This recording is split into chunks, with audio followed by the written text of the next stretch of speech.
Terima kasih atas waktunya Mbak Noni Kusnita, dan kita beralih ke sesi berikutnya yang tidak kalah seru ya.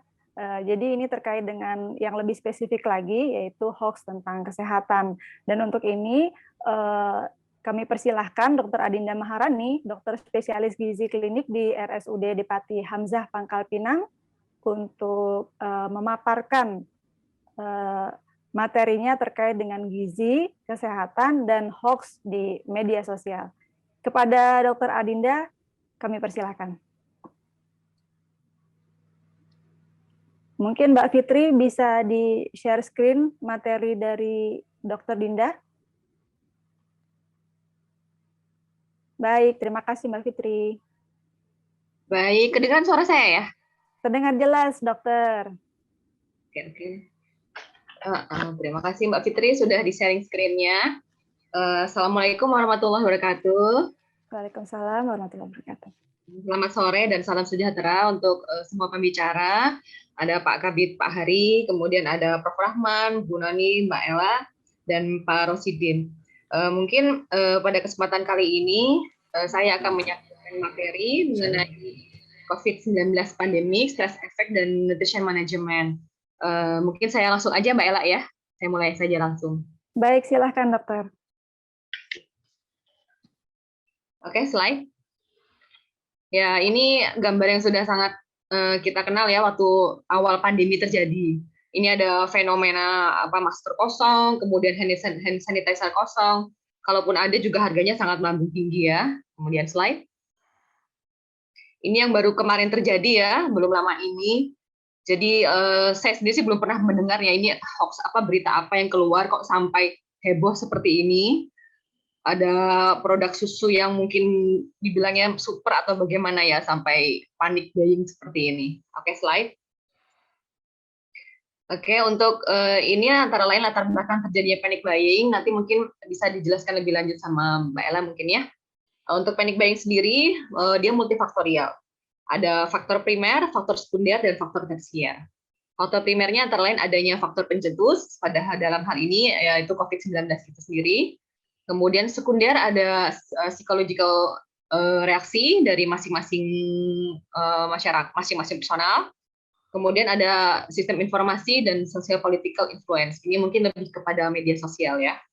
Kemudian pada faktor tersier ada perasaan panik atau perasaan kelangkaan, takutnya akan kelangkaan barang, kemudian produk yang demand-nya tinggi, kemudian juga pemberitaan pentingnya suatu barang, dan juga antisipasi dari meningkatnya harga, sehingga timbullah panic buying.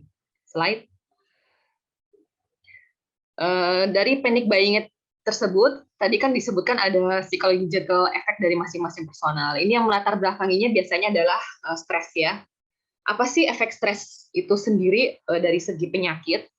Untuk stres itu sendiri dapat meningkatkan denyut jantung, sehingga efeknya meningkatkan tekanan darah, kemudian mempengaruhi hormon-hormon, sehingga dapat menekan dari sistem imun, kemudian juga dapat mengganggu dari sistem pencernaan, sehingga efeknya itu dapat meningkatkan risiko terpaparnya dari suatu penyakit. Oke, slide.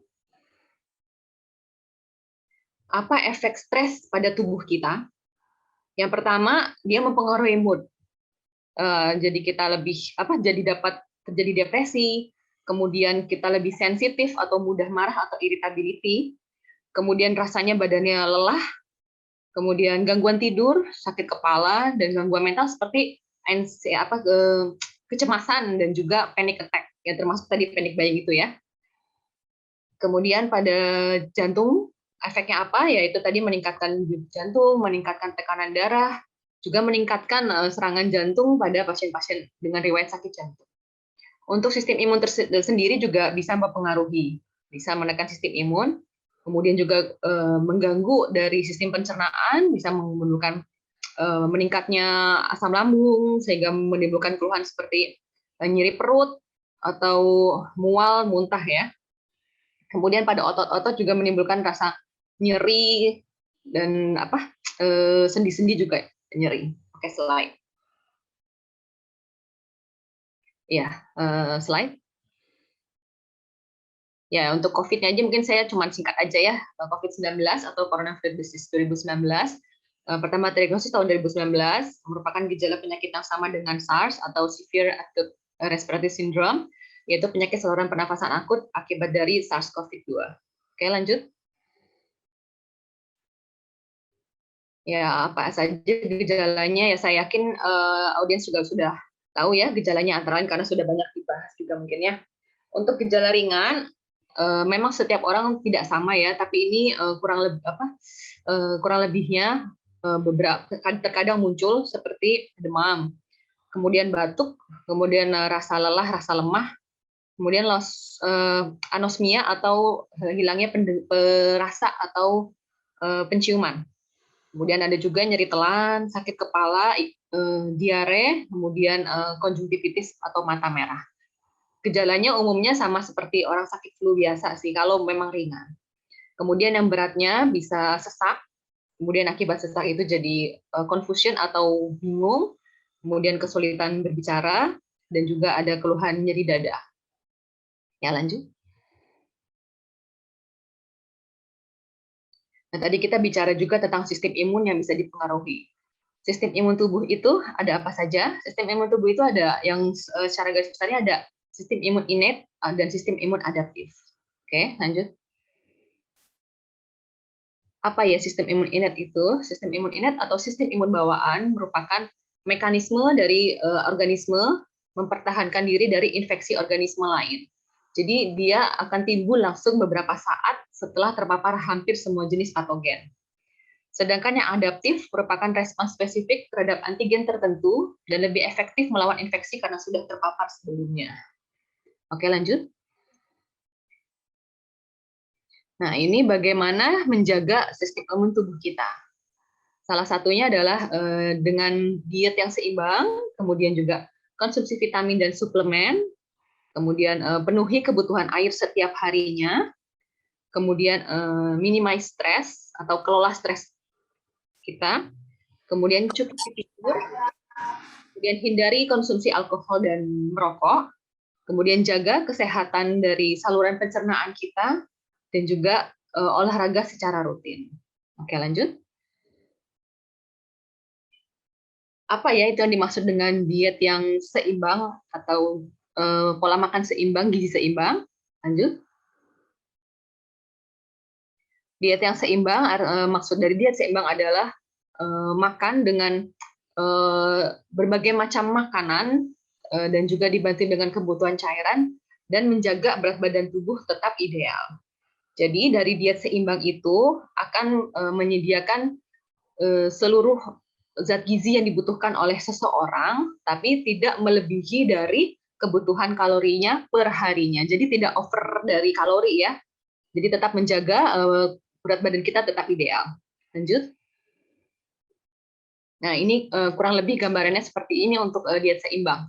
Ini dalam satu porsi piring, ini terdiri dari 40% dari serat, dari karbohidrat yang mengandung serat, kemudian 25%-nya dari karbohidrat, kemudian 25%-nya protein, dan 10% lemak. Lanjut. Nah, ini anjuran dari Kemenkes sendiri, ini sudah menganjurkan konsumsi gula, garam, lemak per harinya. Mungkin sudah ada yang dengar ini ya.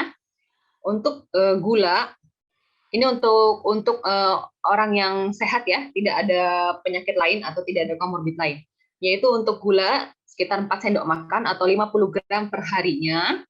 Kemudian untuk gula sendiri hati-hati dengan konsumsi yang apa itu namanya hidden sugar. Seperti kalau misalnya minuman kemasan, itu biasakan baca komposisi makanan di belakangnya. Ya, nanti ada seperti dia tulisannya low fat tapi ternyata high sugar. Itu sama aja ini ya, sama aja juga tidak bagus. Untuk garam 1 sendok teh atau 5 gram per harinya. Itu sudah keseluruhan dari makanan termasuk dari keripik atau kerupuk yang asin dan dari produk olahan seperti kecap dan saus itu juga garamnya tinggi ya, jadi harus hati-hati juga. Kemudian lemak lemak di sini 5 sendok makan, jadi identiknya itu dengan minyak goreng ya, karena orang Indonesia itu konsumsi gorengannya itu termasuk tinggi ya. Jadi ini hanya sekitar 5 sendok makan per hari. Ya, lanjut. Ini gambaran mudahnya dalam satu hari makannya. Untuk pagi misalnya bisa nasi goreng 1 porsi. Kemudian snacknya cukup kue bolu 1 potong saja, 1 potong sedang ya. Kemudian jus jeruk 1 gelas. Untuk siang nasi 1 porsi, kemudian ada lauk hewani, lauk nabati, dan ada sayur-sayuran. Untuk nasi idealnya itu sekitar 100 gram atau sekitar 1 sampai 1,5 centong ya. Untuk snack bisa dibantu dengan bubur kacang hijau dan buah, itu sudah banyak mengandung vitamin dan serat. Untuk malamnya tetap boleh makan nasi, kemudian ada lauk hewani dan lauk nabati. Lanjut. Nah, ini tadi kita ngomongin juga tentang vitamin dan suplemen ya untuk menjaga sistem imun tubuh. Kalau ini dari panduan dari Dokter Gizi Klinik Indonesia, ini masih pakai acuan yang ODP, PDP ya. ODP itu orang dalam pantauan dan PDP pasien dalam pengawasan. Untuk nakesnya berarti tenaga kesehatan. Untuk Kemenkes sendiri sudah mengubah istilah ODP, PDP menjadi kasus suspek, probable, dan konfirmasi ya. Tapi ini masih pakai acuan yang lama, ya kurang lebihnya sama ya. Untuk ODP mungkin bisa gambaran kasus suspek, yaitu untuk energinya sekitar 30-35 kalori per kilogram berat badan per hari. Untuk protein 15-20%, karbohidrat 50%, dan lemaknya sampai 30%. Kalau untuk PDP ini sendiri udah confirm gejalanya sudah lebih berat, jadi untuk penata laksanaannya dilakukan di rumah sakit atau di tempat dirawat pasien. Untuk nakes ini gambaran dari orang yang orang sehat tapi sering terpapar, sering kontak dengan pasien COVID. Untuk nakes sendiri dengan untuk AKG itu berarti kebutuhan seseorang yang sehat ya, yang tidak terlalu sering terpapar dengan COVID ya. Jadi kebutuhannya kebutuhan dasar. Untuk beberapa kebutuhan tidak berbeda jauh dengan nakesnya ya. Untuk vitamin juga tidak berbeda jauh. Oke, lanjut. Nah, ini gambarannya kurang lebih seperti ini. Dari 1 buah apel Fuji ya, apel Fuji itu sekitar 300 gram ya. Itu kandungan vitamin C-nya 14 mg. Dari 1 buah jeruk 53 mg vitamin C. Jadi 2 buah jeruk itu sudah memenuhi kebutuhan dasar dari vitamin C kita. Ya. Terus 100 gram wortel juga sudah memenuhi kebutuhan dasar dari vitamin A kita dalam 1 hari. Jadi sebenarnya kalau diet yang seimbang itu dengan kita memasukkan menu serat yang sesuai, menu buah yang sesuai, atau idealnya itu variasi 5 buah dalam perharinya, itu sudah memenuhi kebutuhan vitamin kita tanpa suplementasi. Karena lebih bagus yang alami. Suplementasi itu sebenarnya tidak untuk konsumsi setiap hari ya. Kalau memang tubuh kita sehat, kecuali pada kondisi tertentu yang memang membutuhkan support dari suplementasi. Oke, lanjut. Ini sumber-sumber dari zat gizi, antara lain ada protein, ya dari daging, dari telur, ikan, kemudian susu juga.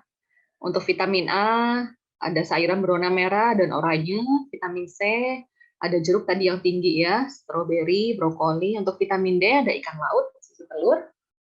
Untuk zinc, ada hati sapi, susu, kemudian mineral zinc selenium juga pada daging sapi, telur, dan zat besi pada daging sapi, dan probiotik pada yogurt. Lanjut. Vitamin D yang sekarang lagi booming ya, vitamin yang booming, yang sering dibahas pada masa COVID ini. Oke, lanjut. Dapat dari mana aja vitamin D? Dari kuning telur. 1 kuning telur bisa memenuhi 5% kebutuhan vitamin D harian, ikan salmon, ikan tuna, juga makanan yang ditambahkan misalnya seperti pada susu, pada sereal, kemudian beberapa jamur ya. Lanjut. Nah, ini sering ada anjuran berjemur. Buat apa sih capek-capek berjemur ya? Panas-panas berjemur nanti kulitnya jadi hitam kan? Buat apa gitu? Ternyata vitamin D yang kita konsumsi itu vitamin D itu ada yang endogen, ada yang eksogen. Jadi sebenarnya tubuh kita juga ada vitamin D-nya, diproduksi vitamin D, tapi dia dalam bentuk tidak aktif. Untuk membantu dia membentuk vitamin D, jadi harus ada bantuan dari paparan sinar matahari. Gitu. Jadi sinar matahari akan mengaktifkan vitamin D yang kemudian akan diserap oleh tubuh. Vitamin D selain matahari juga ginjal dan liver yang sehat itu akan membantu untuk mengaktifkan vitamin D. Karena yang akan diserap oleh tubuh kita itu vitamin D dalam bentuk aktif. Kalau yang inaktif itu tidak bisa diserap. Oke, lanjut. Nah, kenapa vitamin D begitu penting dalam COVID ini? Vitamin D itu tadi kan dibahas mengenai sistem imun innate dan adaptif. Nah, boosternya sistem imun ini adalah vitamin D. Jadi vitamin D itu seperti mengaktifkan atau meningkatkan kerja dari sel-sel imun. Sel-sel imun yang dibentuk oleh tubuh kita ini ada T helper, ada makrofag, ada apa ya sel-sel darah putih ya istilahnya tuh. Nah, jadi kalau kebayang kalau vitamin D-nya itu defisiensi, ya terjadi penurunan sistem imun. Oke, lanjut. Nah, ini bagaimana vitamin D yang cukup dan sinar matahari. Ini sudah ada dari Kemenkes sendiri ya. Vitamin D itu dalam bentuk non aktif banyak di bawah kulit karena itu harus dibantu oleh vitamin D untuk mengaktifkannya. Jadi untuk anak atau orang dewasa di Indonesia, karena Indonesia ini bersyukur sekali kita termasuk negara yang tropis ya. Jadi terpapar sinar matahari pagi dan sore selama 5-15 menit sebanyak 3 kali dalam seminggu. Idealnya jam 9 dan sore jam 3 sampai matahari terbenam selama 10-15 menit. Oke, lanjut. Nah, ini kalau semakin banyak kulit kita yang terekspos itu semakin bagus. Jadi sebenarnya memang ada efek tidak bagus juga. Tapi dari sinar UV yang manfaatnya bagus itu tadi sudah dibahas, yaitu jam 10 pagi atau sore di atas jam 3.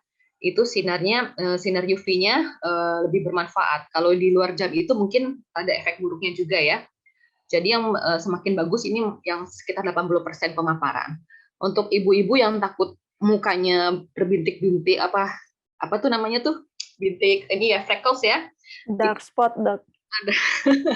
Itu boleh nggak masalah dikasih sunblock itu nggak masalah. Nanti biar yang terpapar itu sekitar tangan atau kaki atau punggung. Jadi muka itu kita lindungi nggak apa-apa. Mau pakai topi juga nggak masalah. Tapi yang lain jangan dikasih hand body yang ada SPF-nya, jangan.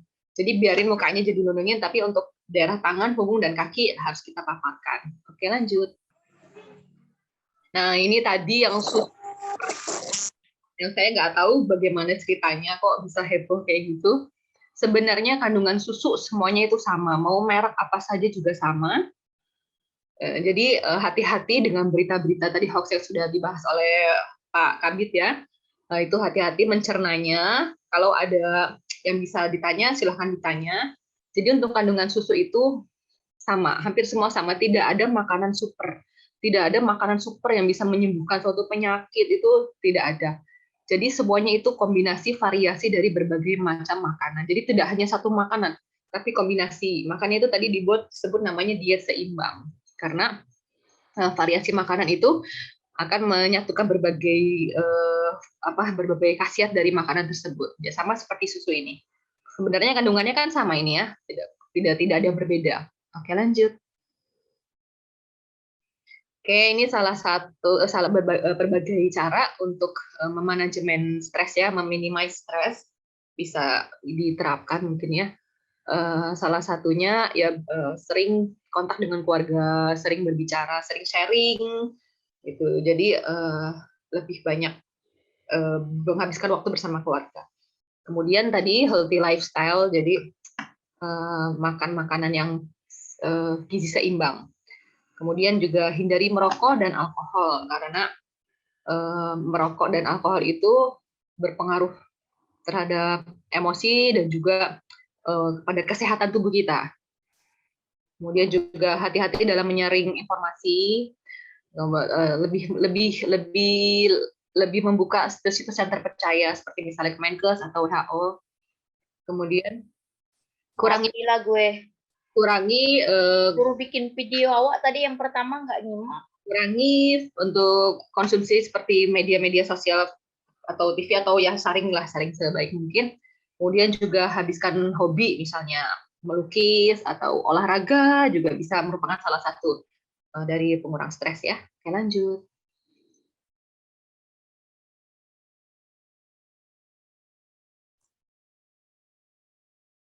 Ya, kemudian tentu berdoa ya menurut kepercayaan yang masing-masing. Oke, lanjut. Ya, saya singkat aja ya. Dari saya cukup sekian, terima kasih. Saya kembalikan ke Bu Ella ya. Mbak Ella. Siap. Terima kasih atas paparannya yang luar biasa ini, Dr. Adinda.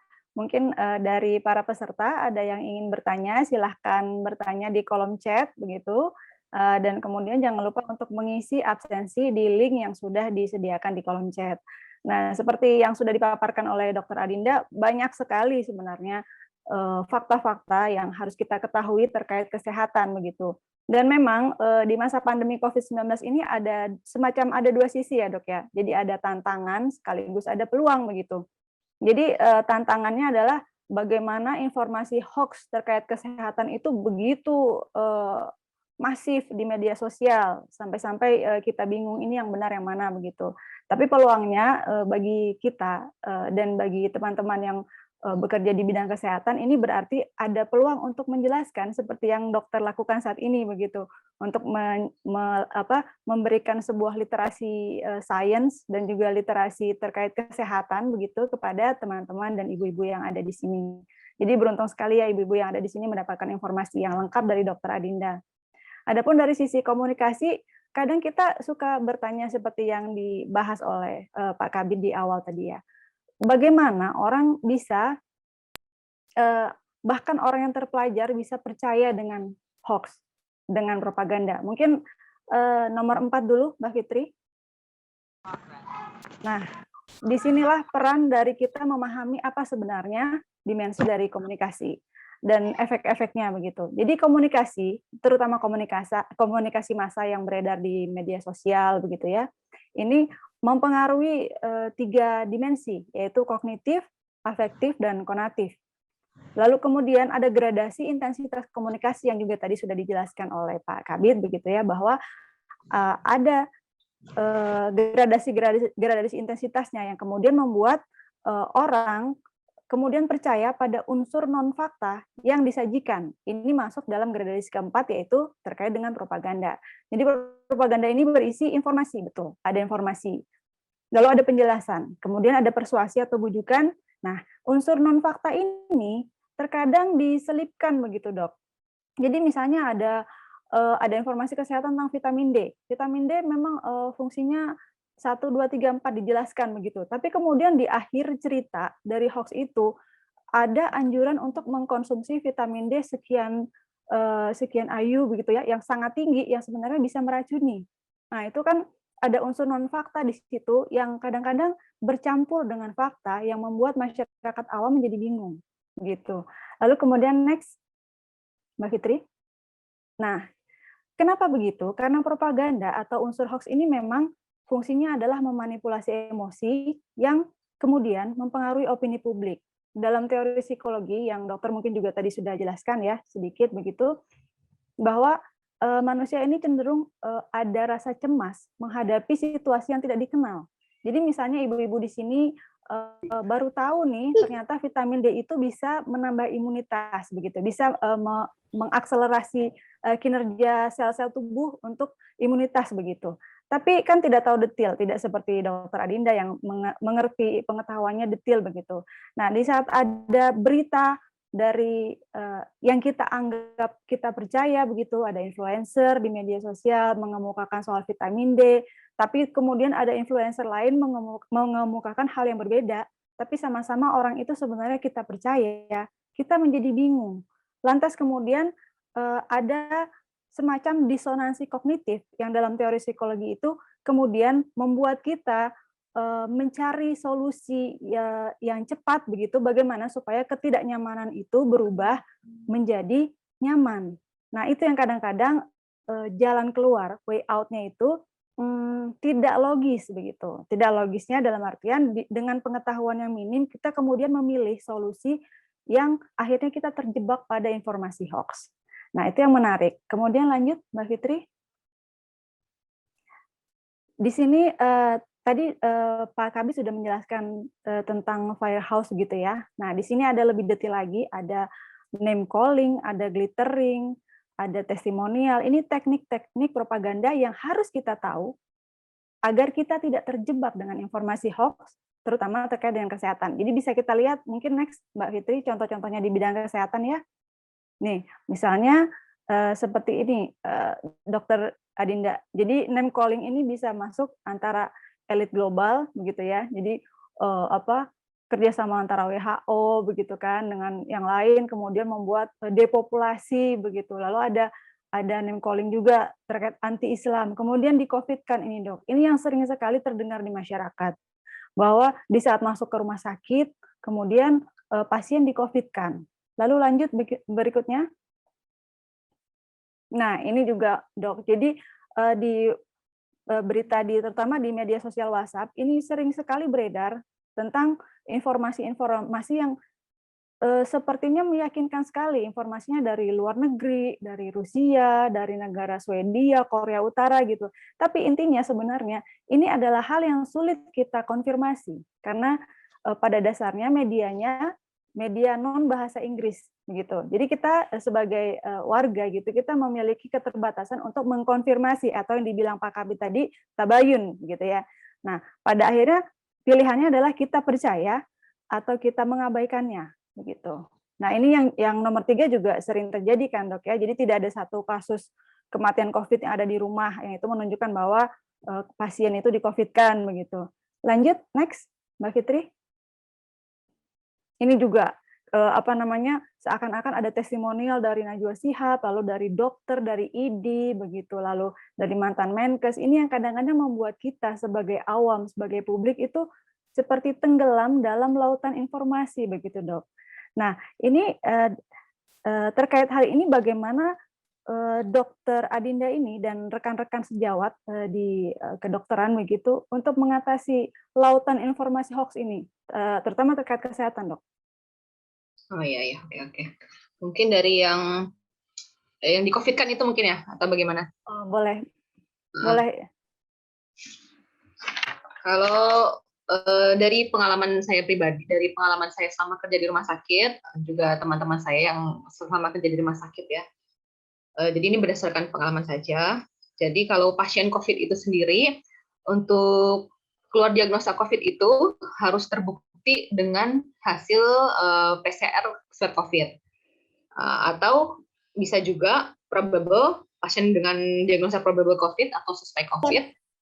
Artinya pasien memiliki gejala klinis namun belum terbukti secara laboratoris. Nah, problem yang ada itu di lapangan itu sebelum dilakukan tes PCR ataupun sedang menunggu hasil tes PCR itu pasiennya meninggal. Nah, mungkin ini yang mengeluarkan anggapan dari masyarakat kalau pasien itu di-COVID-kan. Padahal memang pasien sudah terdiagnosa dengan probable COVID, tapi karena pasien meninggal dan belum ada hasil keluar, jadi dikiranya itu belum ada diagnosa COVID-nya. Itu mungkin yang saya temui kalau di rumah sakit saya seperti itu.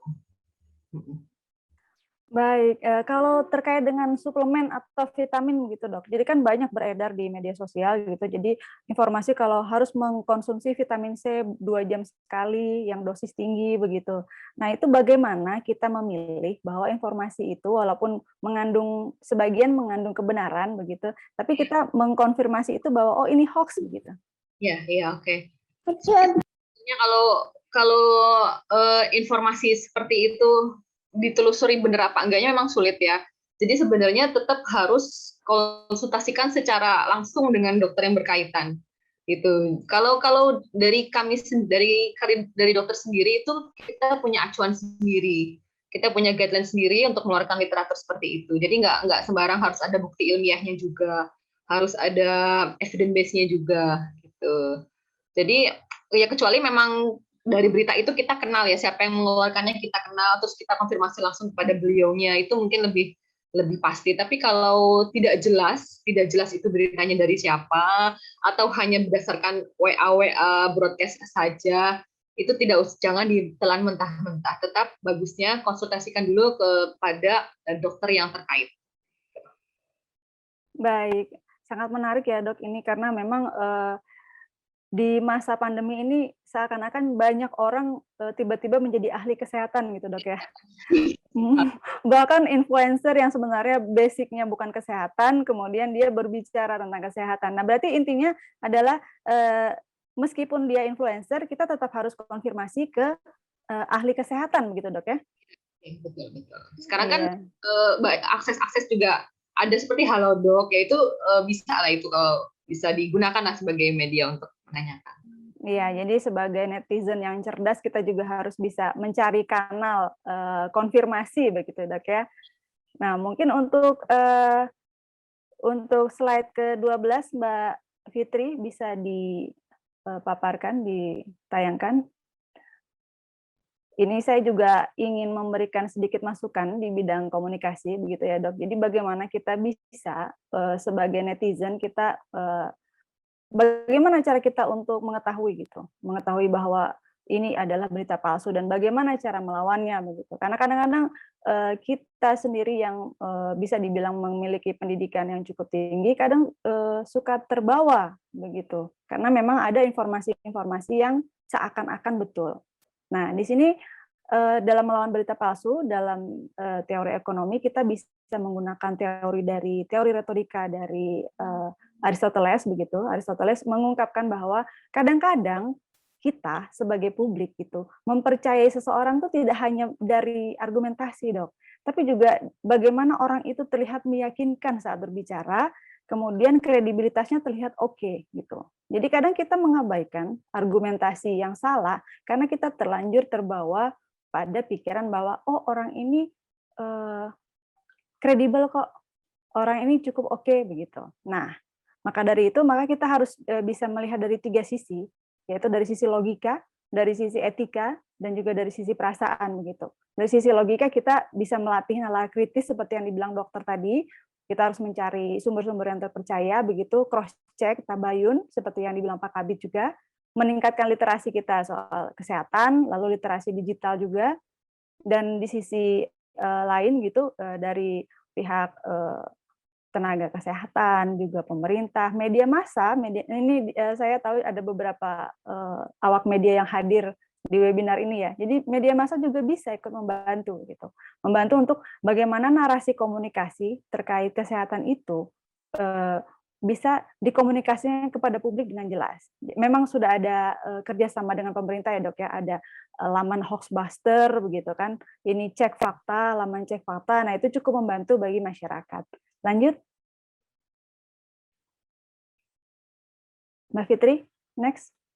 Nah, literasi sains ini seperti yang dipaparkan oleh Dr. Adinda tadi, kita harus memahami karakteristik virus itu sendiri, memahami pola tubuh dalam membentuk imunitas, kemudian memahami konsep kesehatan holistik. Jadi tidak hanya terpaku pada makanan ya dok ya. Jadi kita bagaimana pola ritme tubuh kita juga harus tahu begitu. Siklus tubuh yang bebas stres itu seperti apa.